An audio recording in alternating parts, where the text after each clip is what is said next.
ఆటోలో మొదలైన great love story కోట్లకు పడగలెత్తింది. ఇన్ఫోసిస్ నారాయణమూర్తి సుధామూర్తి ప్రేమ కథ. చెమ్మగిల్లిన హృదయపు చెక్కిలిపై చెక్కిన చక్కని శిల్పం ప్రేమ. ఆనందాల ఒడిలో మధురమైన అనుభూతి ప్రేమ. స్వార్థం లేనిది ప్రేమ. ప్రేమంటే రెండు మనసుల కలయిక. ప్రేమంటే రెండు హృదయాల స్పందన. ప్రేమించటం కన్నా ప్రేమించబడటం గొప్ప. కొందరి మీద ఎందుకు ప్రేమ పుడుతుందో తెలియదు. వారి ప్రేమ కోసం ఏదైనా చేయాలి అనిపిస్తుంది, ఎంతైనా ఇవ్వాలి అనిపిస్తుంది. ప్రేమ అంటే ఇవ్వటం, ఆశించటం కాదు. ప్రేమ కోసం షాజహాన్ తాజ్మహల్ కట్టాడు.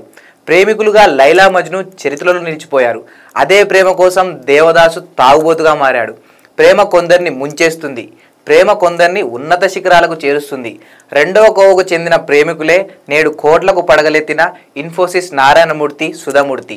అవును, ఒకప్పుడు వీళ్ళది మధ్యతరగతి కుటుంబం.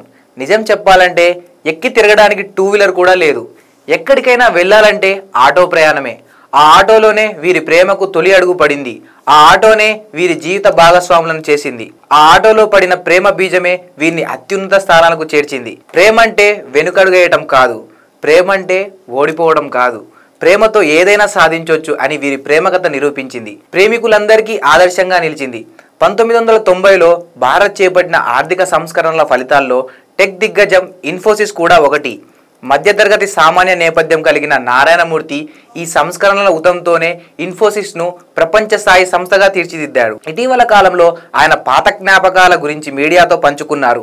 తాజాగా తన వ్యక్తిగత జీవితం గురించి కూడా పలు ఆసక్తికర విషయాలు వెల్లడించారు. అప్పట్లో ఆటోలో ప్రయాణిస్తూ సుధామూర్తి ముందు తన ప్రేమ గురించి ప్రస్తావించిన విషయాన్ని ఆయన వెల్లడించారు. తమది చిన్న ప్రపంచం, మధ్యతరగతి నేపథ్యం అని తెలియజేశాడు. తమకున్న వనరులు పరిమితమని, అప్పట్లో తమకు ఆటో ప్రయాణం కూడా ఓ లగ్జరీ అని గుర్తు చేశాడు. ఆ రోజు తాను సుధా ఆటో ప్రయాణం చేస్తూ కన్నడలో మాట్లాడుకుంటున్నామని, ఆటో డ్రైవర్కు కన్నడ రాదని తెలిపారు. తాము మాట్లాడుకునేది అతడికి అర్థం కాదని, ఇది ఆ రోజు తమకు కావలసిన ప్రైవసీ ఇచ్చిందన్నారు. మనసులో మాట పంచుకునేందుకు అదే సరైన అవకాశంగా భావించి తన మనసులోని ప్రేమను సుధామూర్తికి చెప్పారట ఇన్ఫోసిస్ నారాయణ. అలా మొదలైన వారి ప్రేమ కథ జీవితంలో వీరిద్దరూ ఒక్కటై అంచెలంచెలుగా ఎదిగి ఈరోజు దేశంలో 2వ అతిపెద్ద ఐటీ కంపెనీగా అవతరించిన ఇన్ఫోసిస్కు అంకురార్పణ జరిగేలా చేసింది. నారాయణమూర్తి సుధామూర్తిలు చేసిన ఎన్నో త్యాగాల ఫలితమే ఇన్ఫోసిస్కు నేడు 83.92 బిలియన్ల విలువ కలిగిన స్థాయికి చేరింది. ప్రేమంటే రెండు మనసుల అభిరుచులు కలవటం మాత్రమే కాదు, అదే ప్రేమతో ఉన్నత శిఖరాలకు ఎదిగి చూపించటం. అదే చేశారు నారాయణమూర్తి సుధామూర్తి. అందుకే వారిది గ్రేట్ లవ్ స్టోరీ.